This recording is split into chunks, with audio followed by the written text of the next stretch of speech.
Hi friends, welcome to மகா tasty food. இன்றைக்கி நம்ம இந்த வீடியோவில் என்ன பார்க்க போகிறோன்னா, நெத்திலி மீன் குழம்பு எப்படி வைக்கலான்னு பார்க்கலாம். வாங்க வீடியோக்குள்ளே போகலாம்.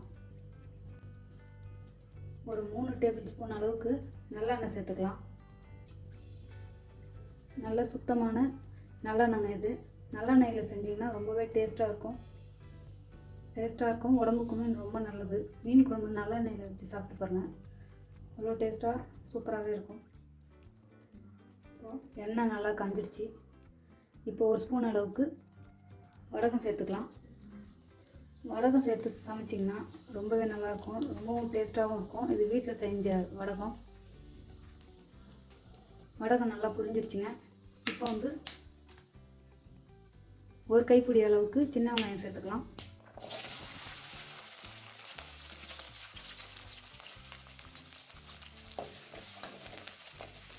உங்கள்கிட்ட சின்ன வெங்காயம் இல்லைன்னா நீங்கள் பெரிய வெங்காயம் கூட சேர்த்துக்கலாங்க. நான் ஒரு கைப்பிடி அளவுக்கு சின்ன வெங்காயம் எடுத்துக்கிறேன்.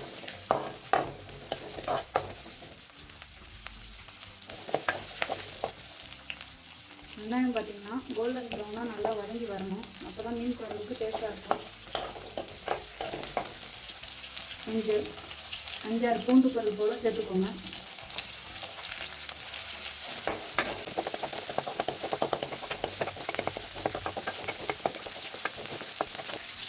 ஆனியன் பார்த்தீங்களா நல்லா வெந்து வருது. இந்த ஸ்டேஜில் தக்காளி சேர்த்துக்கலாம். நான் பெரிய சைஸ் தக்காளியாக ஒன்று எடுத்து கட் பண்ணி வச்சுருக்கேங்க. சேர்த்துக்கலாம்.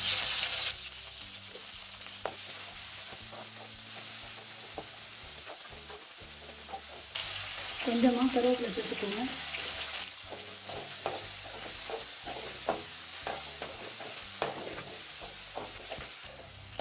இந்த களி நல்லா வதங்கி வரட்டும். புளி ஊற வச்சுட்டு வந்துடலாம். நான் லெமன் சைஸ் புளி எடுத்திருக்கேன். நான் 1/2 கிலோ நெத்திலி மீன் செய்கிறதுனால ஒரு லெமன் சைஸ் மட்டும்தான் எடுத்திருக்கேன். தண்ணி ஊற்றி ஊற வச்சுக்கலாம். புளி நல்லா ஊறட்டும். ஒரு 10 நிமிஷம் போல் நல்லா ஊறி வரட்டும். புளி கரைசல் எடுக்கிற வரைக்கும் நீங்கள் மீடியம் ஃப்ளேமில் வச்சுக்கோங்க. கிண்டி விட்டுட்டே இருங்க, இல்லைன்னா அடி பிடிச்சிடும். ஆனால் இந்த களி நல்லா வதங்கி வந்துடுச்சு. இந்த ஸ்டேஜில் நம்ம எடுத்து வச்சுருந்த புளி கரைசலை நல்லா கரைச்சி எடுத்துகிட்டு வந்தாச்சு.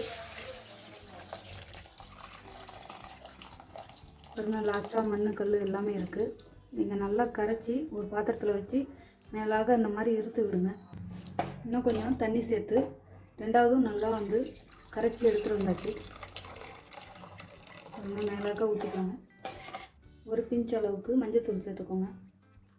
1 ஸ்பூன் அளவுக்கு நம்ம வீட்டில் அரைச்ச குழம்பு மிளகாய் தூள் சேர்த்துக்கோங்க. 1 ஸ்பூன் அளவுக்கு வெறும் மிளகாய் தூள் சேர்த்துக்கோங்க. 1 ஸ்பூன் அளவுக்கு கொத்தமல்லி தூள் சேர்த்துக்கோங்க.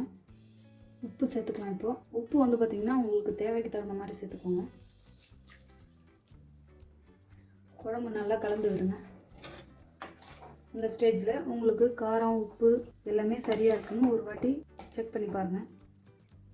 எனக்கு பார்த்திங்கன்னா கொஞ்சம் புளிப்பாக இருக்கிற மாதிரி இருக்குது. அதனால் நான் வீட்டில் அரைச்ச குழம்பு மிளகாய் தூள் இன்னும் ஒரு 1/2 ஸ்பூன் அளவுக்கு சேர்த்துக்கிறேன். உங்களுக்கு தேவைனாக்கா நீங்கள் செக் பண்ணி பார்த்துட்டு அதுக்கப்புறமா என்ன குறையாக இருக்குதுன்னு பார்த்து சேர்த்துக்கோங்க.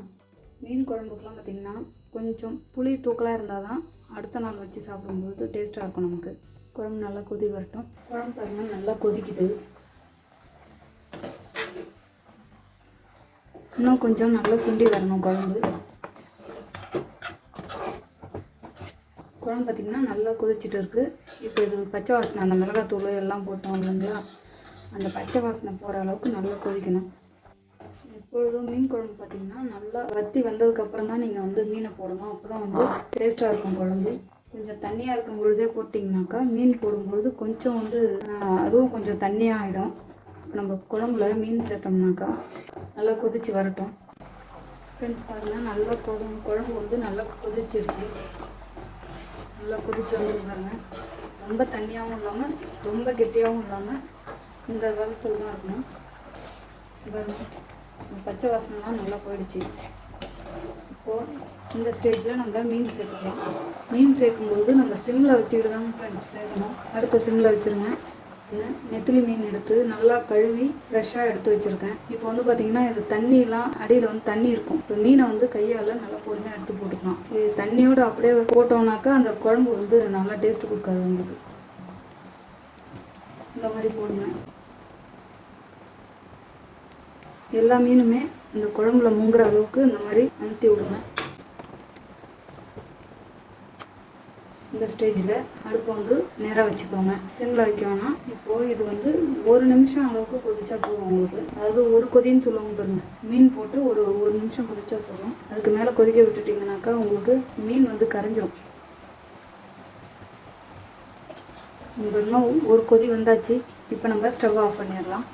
நெத்திலி மீன் குழம்பு ரெடி ஆகிடுச்சு. இப்போ நமக்கு இதை நீங்கள் ஒரு 10 நிமிஷம் போல் அப்படியே ஆற விட்டுருங்க. மூடி போடாதீங்க. மூடி போட்டால் அந்த மீன்லாம் வந்து கரைஞ்சிரும் உங்களுக்கு. குழம்பு வந்து நல்லா ஆறுனதுக்கப்புறமா தான் நீங்கள் மூடி போடணும். ஒரு பாத்திரத்தில் குழம்பு எடுத்து வச்சுக்கலாம். நம்ம சுட சுட நெத்திலி மீன் குழம்பு தயாராகிடுச்சு. பார்த்திங்கன்னா குழந்தைங்க ரொம்ப விரும்பி சாப்பிடும். தோசைக்கு, இட்லிக்கு எல்லாத்துக்குமே சாப்பிட்லாம். ரொம்பவே டேஸ்ட்டாக இருக்கும். இதில் மாங்காய் போட்டு வச்சா இன்னும் சூப்பராக இருக்குங்க. ட்ரை பண்ணி பாருங்கள். நெத்திலி மீன் குழம்பு எப்படி இருக்குன்ட்டு மறக்காமல் செஞ்சு பார்த்துட்டு கமெண்டில் சொல்லுங்கள். யாருக்கெல்லாம் நெத்திலி மீன் பிடிக்கும்ட்டு மறக்காமல் கமெண்ட் பண்ணுங்கள். சுட சுட நெத்திலி மீன் குழம்பு.